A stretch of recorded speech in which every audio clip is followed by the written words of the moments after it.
Assalamualaikum warahmatullahi wabarakatuh. Good morning my best student. How are you today?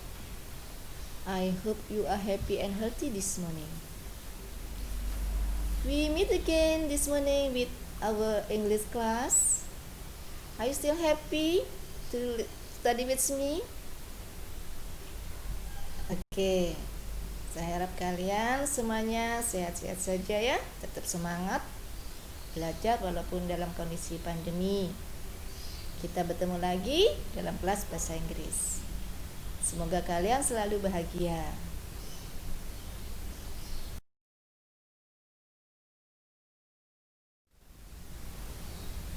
Oke, pagi ini kita akan belajar tentang imperative sentence. Apa sih imperative sentence itu? Sebenarnya kalian setiap harinya sudah menggunakan kalimat imperative sentence. Karena kalian menggunakan bahasa Indonesia atau bahasa Madura, sehingga kalian dalam bahasa Inggris mungkin belum ngerti apa itu imperative sentence. Imperative sentence adalah sebuah bentuk kalimat yang digunakan untuk memberikan instruksi, saran, perintah, dan sejenisnya. Seperti ibu bilang tadi, karena sebenarnya sudah pakai kalimat imperatif. Contoh, buka pintu, tolong diam, tolong jangan rame, jangan bersedih temanku. Nah, itu salah satu kalimat imperatif yang sering kalian gunakan setiap harinya. Sekarang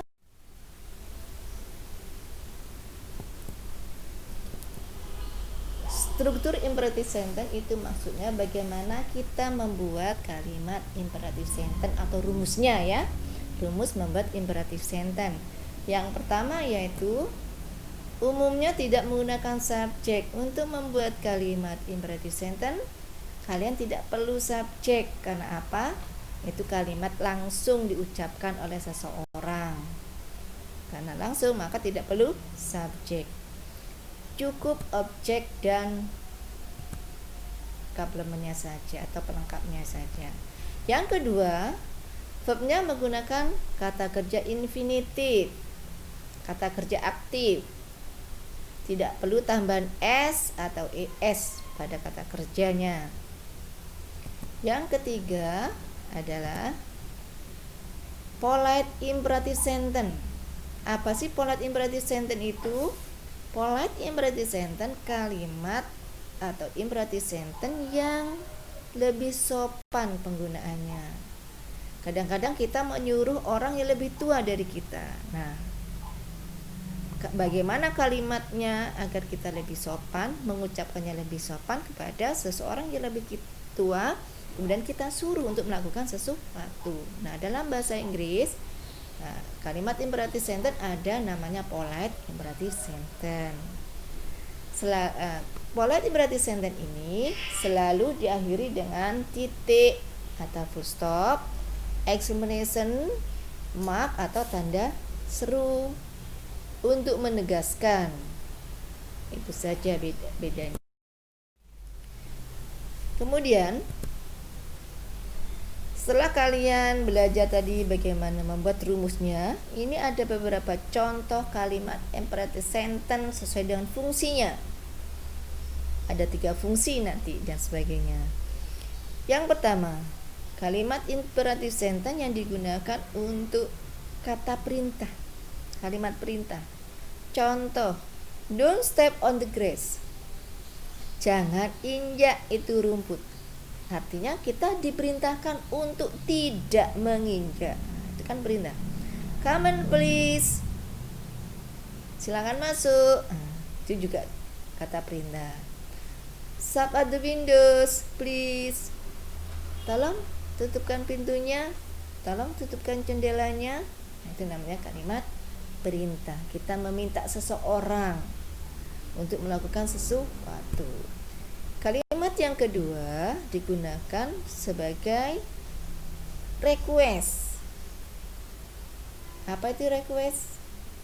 Saran.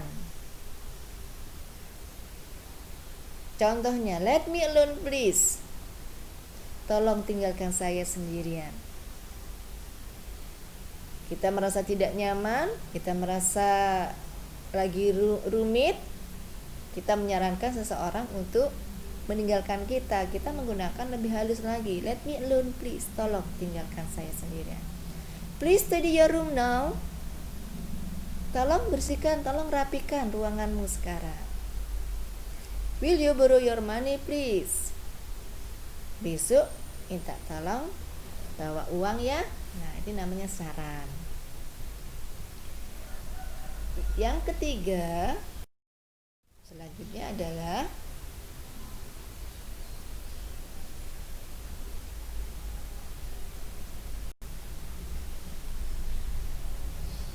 imperative sentence yang digunakan sebagai instruksi, menginstruksikan.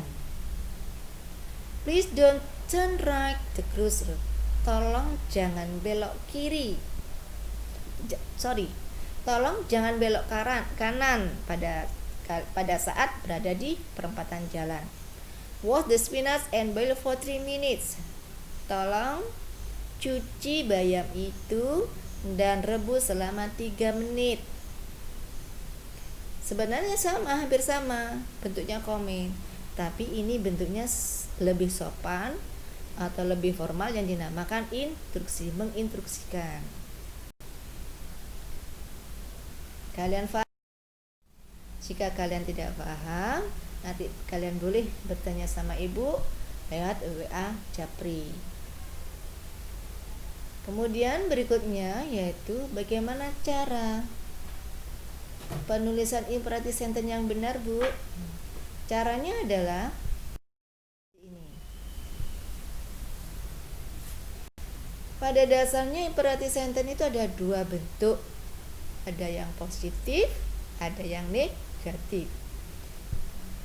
Cara membuat kalimat positifnya cukup menggunakan kata kerja.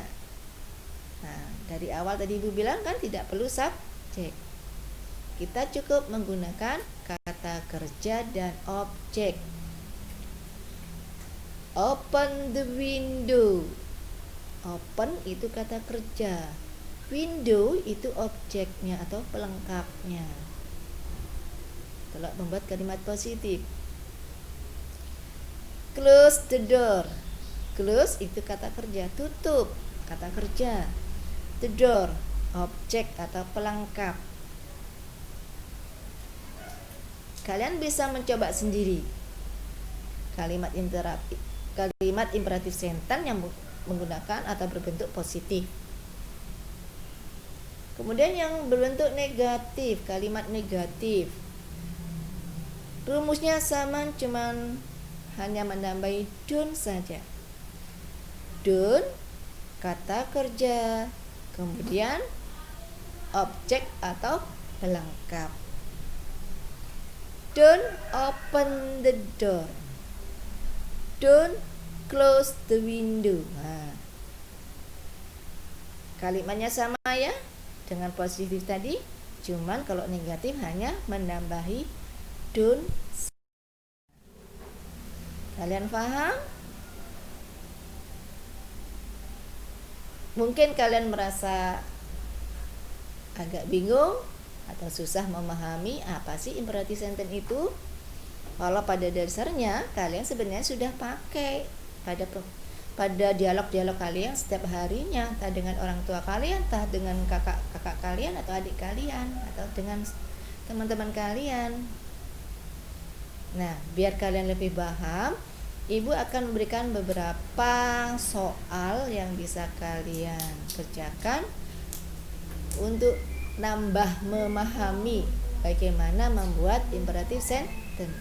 Ibu memberi soal dalam bentuk bahasa Indonesia.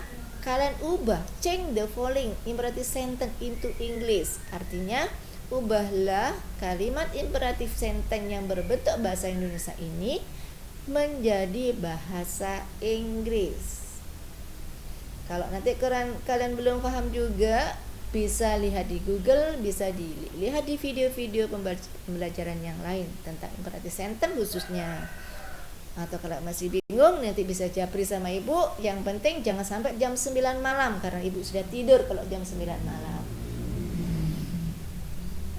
Okay, my best students.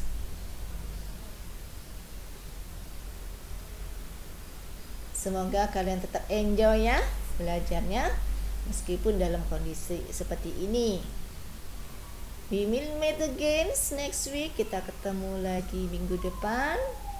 Thank you for your attention. Terima kasih atas perhatian kalian. Assalamualaikum warahmatullahi wabarakatuh.